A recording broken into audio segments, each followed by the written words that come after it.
Alaska with Vladimir Putin, which produced, at this point, no ceasefire deal. And this comes as Russia launches more airstrikes overnight. ABC's Christian Cordero has the latest. Today, Ukrainian President Zelensky is back in Washington, this time flanked by European leadership as he meets with President Trump days after Friday's summit with Vladimir Putin. Leading up to the summit, Trump threatened Putin with severe economic consequences if a ceasefire deal wasn't reached. But after a 3-hour meeting behind closed doors, there was no ceasefire agreement, and so far, no consequences. Trump instead shifted his focus to a long-term peace agreement. There's no deal until there's a deal. Secretary of State Marco Rubio was part of the discussion in Anchorage and acknowledged there's a ways to go. I mean, we're not at the precipice of a peace agreement. We're not at the edge of one, but I do think progress was made towards one. In Ukraine overnight, Russian airstrikes hit this residential building in Kharkiv. At least 7 civilians were killed, including 2 children. So it's necessary to cease fire and work quickly on a final deal. We'll talk about it in Washington. Putin does not want to stop the killing, but he must do it. Putin hasn't budged from his demand that Ukraine hand over territory. Ukraine's refusal to do so is backed by European leadership who say it's up to Ukraine to make decisions on its territory. Zelensky's White House visit today will be bolstered by European leaders, and it will be the Ukrainian president's first trip back to the Oval Office since February's meeting ended in a shouting match. You're playing cards. You're gambling with the lives of millions of people. You're gambling with World War III. The president does appear willing to back Zelensky's demand for some kind of security guarantee. Zelensky is adamant that having peacekeeping reinforcements is necessary to prevent Russia from attacking in the future. Christian Cordero, ABC News, the White House. The Palestinian Health Ministry says the death toll has now surpassed 62,000 during the 20-month-long ongoing war in Gaza. At least 60 people were killed in the past 24 hours, many while seeking aid from convoys or food distribution sites.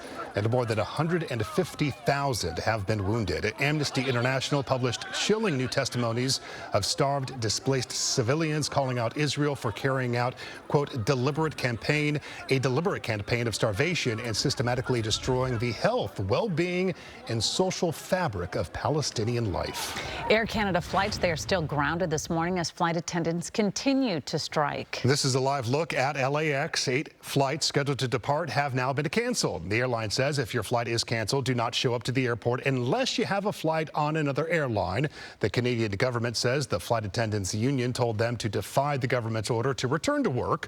Air Canada promises to resume flights this evening, but it's unclear if the union will agree. If you do have a ticket through Air Canada, you can change your flight ticket for free for a later date. Big trouble for people with those tickets, right? No kidding. And they do it at the time of summer. Oh. Okay, things are heating up. Let's check in now with Brianna Ruffalo. Checking the forecast here, first day of the week. Hey, good morning. Yeah, and luckily our Monday and Tuesday aren't going to be too bad, but by the time we hit Wednesday and get into the rest of it, and even this weekend, it is going to be very hot. So we're going to see that heat wave by midweek, so enjoy today and tomorrow if you can. It's still going to be warm outside. We see a lot of 80s outside now, about 83 up into Ojai, 72 in Oxnard. And then mid-80s up into Santa Clarita. Woodland Hills, though, getting much warmer at about 88 degrees now. And then Chino Hills at about 87. So we have extreme heat watches that are in place for our region. And it looks like we now may have some warnings that are a little further north and east. What this means is that by the time we get into Wednesday, we'll see these upgraded to either a warning or a heat advisory. Either way, we are going to see several heat products issued by the time we get into this week. And for much of our region, you can see there are only some pockets that are left outside of it, and we may even see more coastal areas under it too if we see some of those coastal spots bump those temperatures up. So it's going to be a very hot week. A lot of these will go in place Wednesday and then not expire until Saturday night. It's going to be very hot. And then we have fire weather watches in place too for just some of our mountains right now and some of the hills where we see some of these winds pick up. We're not expecting extreme winds, just that same breeze that we've been seeing in the afternoons, about 15 to 25 miles per hour, but we have such dry brush that with that heat, we could see some pretty rapid fire growth. Now, the reason we are heating up and may even see some humidity is because this high is going to start to expand west. As it does, it's eventually going to center itself right around the Four Corners region. And when we see that setup, it does allow for some monsoonal weather to sometimes get into Southern California. So by the time we head into Wednesday, you see it assert itself more, and then it just builds even more as we head into your Thursday. And then by Friday, we see a little bit more of that moisture here reaching our region. That means that at the least, we might see some humidity and some clouds built up along some of our mountain communities. And with these very hot temperatures, the humidity is going to make it even more dangerous in terms of heat as we get into a little later this week. And there's also a chance that we could pull off a thunderstorm, too.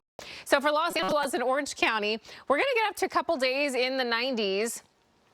Most likely Wednesday is going to be a little warmer than this, and then Thursday, probably some of these spots getting up to a couple degrees hotter than that. And then the valleys and Inland Empire will start to see this triple-digit heat by the time we head into Wednesday. Hottest areas getting up to about 107 on Thursday. That's possible. And then by Friday down to about 105. So Friday still very hot. We'll start to cool it down by this weekend, but that heat's going to stay and potentially stay into triple digits as well. Hopefully Sunday we can get down to some upper 90s.